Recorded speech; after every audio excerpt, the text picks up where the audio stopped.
So Ford is finding itself in a little bit of a pickle in the press again for a recall they are performing that, well, seems to put profits over safety.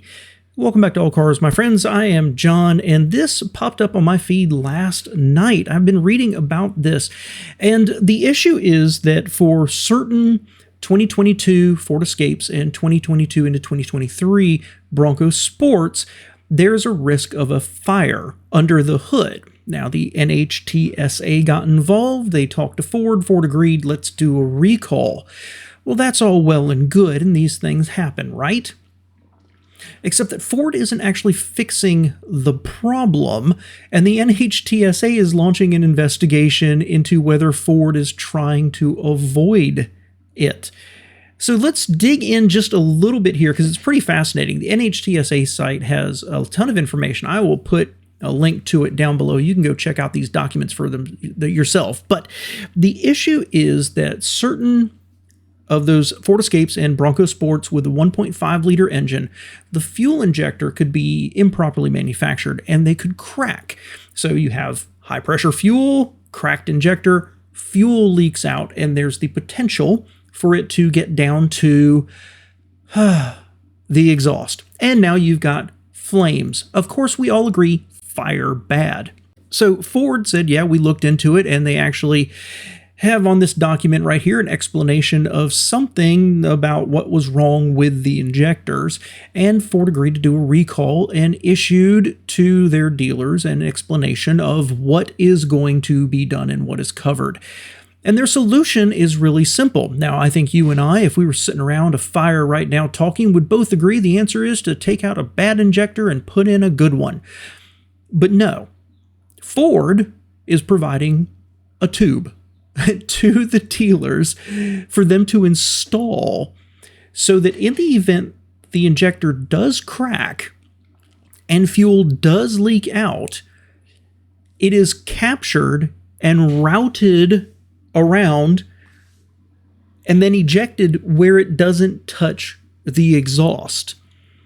And the second part of the recall is that they are given instructions at the dealership level to remap, I guess, the ECM, so that in the event it detects a pressure drop indicating that the injector is cracked, it reduces power to the engine.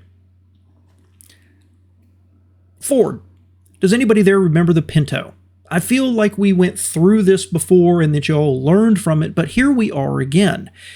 Now, Ford's solution probably works. You're mitigating the fire issue, but you're not getting it at the root cause. And that's where the NHTSA is going to be stepping in and being like, Ford, what the heck are you actually doing here? And the only explanation that I can see is twofold. But number one, it's a cost issue.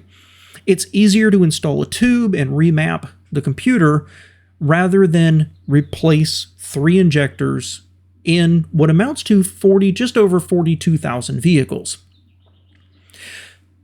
The other issue would be, what if they don't have any good injectors and for some reason they can't solve the problem?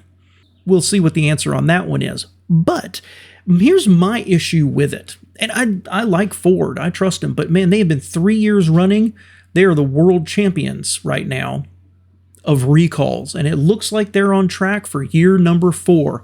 What happened to quality is job 1? But my issue is this. Let's say I have a Ford Escape, and I quite like the Escape, as a matter of fact. And I get this recall notice, and I have the work done. That means the problem hasn't been fixed. It means hopefully my engine won't catch on fire, but that means that at some point that injector may still crack. And now I'll have an Escape with reduced power, leaking fuel from the injector. Ford has already fulfilled their requirement to do a recall, which means that you and me, the owners, would now have to foot the bill to go replace a bad injector that Ford admits is bad. That's where I'm getting really hung up on this. Not whether the solution works or not, but the fact that all it does is take a shortcut what is believed to be a less expensive shortcut and push the ultimate final responsibility on the owner if they have a problem. And if you're lucky, it'll happen under warranty. Otherwise, it's cash out of your pocket. I've only seen this in one place right now. I saw it on Reuters. That's where this popped up for me. But I think this is going to get a little bit more press, and I think it's going to be an embarrassment for Ford, and I'm doing my tiny little part here to make it out there where people can see this information, because Ford needs to step up and do the right thing here. But leaving a faulty, what maybe a faulty part in the engine and just directing the fuel where it doesn't catch on fire is a half-hearted attempt and really cutting off your nose to spite your face. Come on, Ford. You can do better than this.